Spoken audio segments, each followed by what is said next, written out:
Selamat pagi Pak Dani dan teman-teman semua.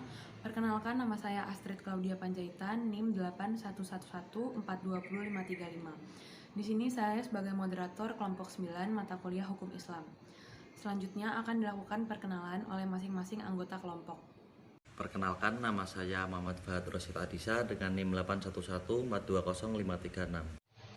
Halo, perkenalkan nama saya Panjaitan Zara Septiana dari nomor 10, NIM saya 811420537. Terima kasih. Perkenalkan, nama saya Sultan Aldin Najwan dengan NIM 811420538. Halo, perkenalkan nama saya Arahmi Putri Bestari dengan NIM 811420539. Terima kasih. Pada kesempatan kali ini, kelompok kami akan mewawancarai Pengadilan Agama Ambarawa yang terletak di Semarang, Jawa Tengah.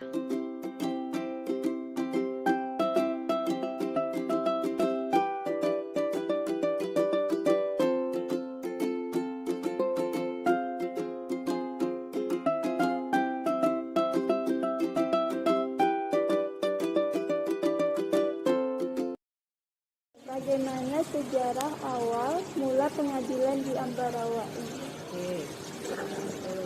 Sejarah Pengadilan Agama Ambarawa ya, itu tidak serta-merta menjadi Pengadilan Agama Ambarawa. Awalnya adalah dari Pengadilan Agama Ungaran.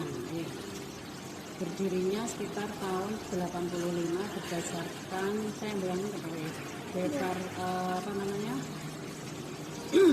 berdasarkan surat dari dulu Departemen Agama ya, tanggal 7 November 85, bahwa Pengadilan Agama Ungaran itu sangat dekat terminal Cismur tahun 85. Kemudian seiring berjalannya waktu telah berkembang menjadi satu atap. Satu atap itu kemudian menjadi Pengadilan Agama Ungaran.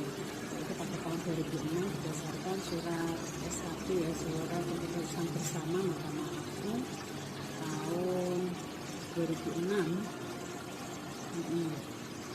Awalnya sini adalah merupakan gedung pengadilan negeri, kemudian diambil alih Pengadilan Agama Ambarawa, kemudian Pengadilan Negeri Ungaran pindah di wilayah Ungaran ya, Kecamatan Ungaran seperti itu. Sini kemudian dari tukar guling ya, tempat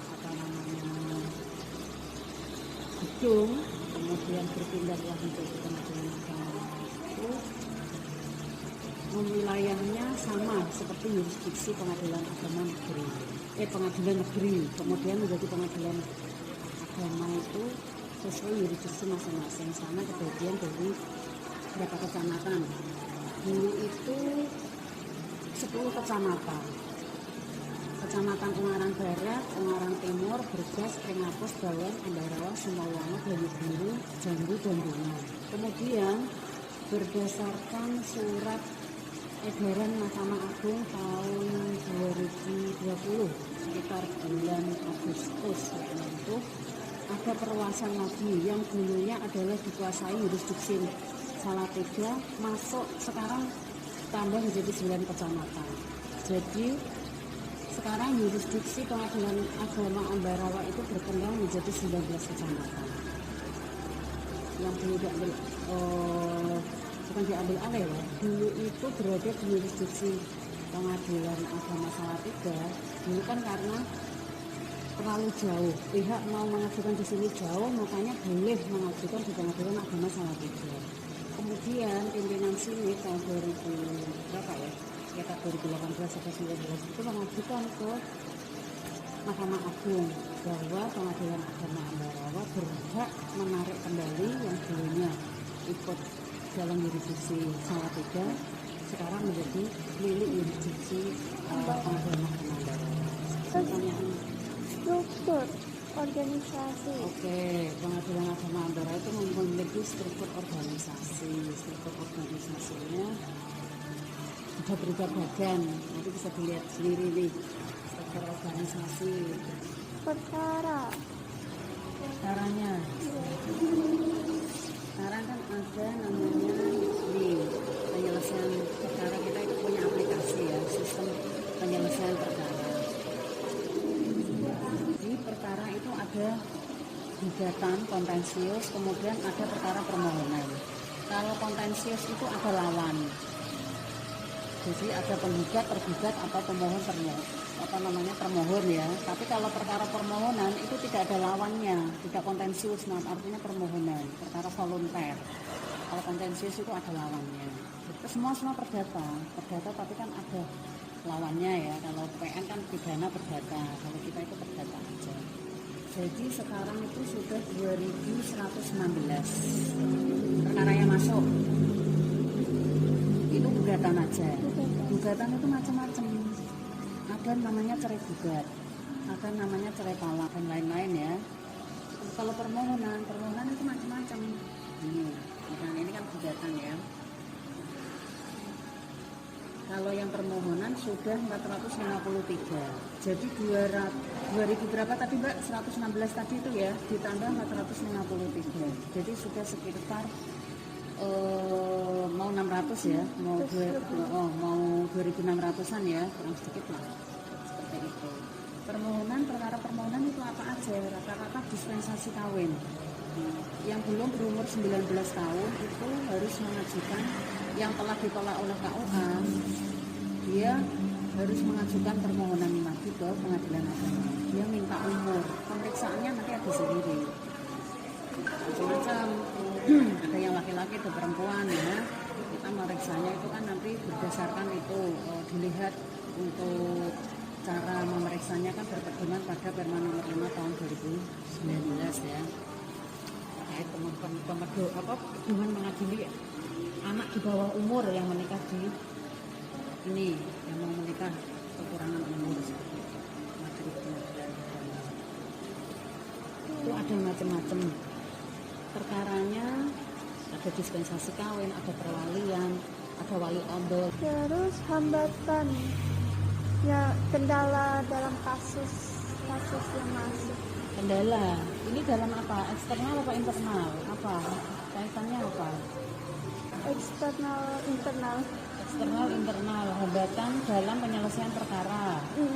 Biasanya gini, maksudnya penyelesaian itu kan kita dipedomani ya, ini berdasarkan kita itu gini Mbak, ada penilaian sendiri. Jadi kalau perkara first step itu harus minimal 1 bulan, tidak boleh lebih dari 1 bulan. First step itu apa? Perkara yang suaminya tidak hadir atau istrinya hadir, lawannya tidak hadir ibaratnya ya, itu bisa diputus first step. Minimal persidangan itu 2 kali, maksimal persidangan itu ya boleh 2 kali, 3 kali, tapi tergantung ini kan tidak boleh lebih dari 1 bulan, harus dimaksimalkan. Misal harus 2 kali, sudah biasanya 2 kali, tidak boleh lebih dari 3 kali. Kalau 3 kali berarti terlewati waktunya, ini nanti nggak dapat poin. Jadi kita itu setiap Sabtu itu di pengadilan agama atau PN itu biasanya ada, semakin selesai perkaranya semakin baik, karena biar tidak jadi penumpukan perkara.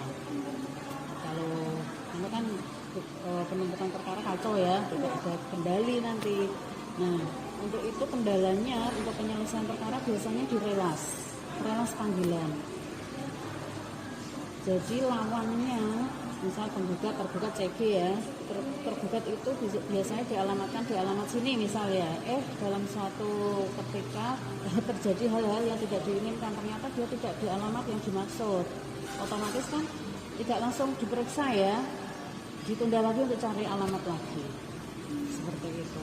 Kemudian tidak diketahui lagi ya, harus jadi untuk alamat itu kan harus jelas, meskipun maksudnya kan domisili ya, boleh dia KTP di sini di Ambarawa tapi domisilinya di Surabaya misal ya, nggak apa-apa, kan ada ketentuan. Kalau yang cerai gugat itu harus diajukan di tempat istri, begitu juga talak suaminya harus juga di tempat istrinya, kecuali istrinya nusus itu apa? Meninggalkan tanpa sepengetahuan, istrinya pembangkang gitu meninggalkan, itu boleh diajukan di tempat suami. Kalau misalkan kok udah dicari di tempat istrinya nggak ada, atau tadi itu tidak ketemu, itu kan relas itu kan harus disampaikan kepada yang bersangkutan ya, baik penggugat maupun tergugat itu harus disampaikan kepada yang bersangkutan. Misalkan tidak ketemu, ditunjuk lurah itu nanti Pak tolong ini disampaikan kepada pihak seperti itu. Jadi meskipun tidak ditandatangani langsung oleh para pihak, namun diketahui oleh lurah setempat, kita bisa memeriksanya. Kendalanya sudah disampaikan di kelurahan, tapi kelurahan tidak mau tanda tangan. Itu hambatannya. Alasannya tidak termasuk warga saya. Kemungkinan dia kos di sana tapi tidak lapor kepada pemerintah setempat. Nah, itu yang menjadi kendala. Ini Pagayun, perkara Pagayun di kita pengadilan agama, dia berada di jurisdiksi pengadilan agama Surabaya ya, penggugatnya di sini. Kemudian kalau zaman dulu itu masih pos, tapi sekarang sudah berkembang ya, elektronik, bisa fax, bisa apa namanya, ini kan ada namanya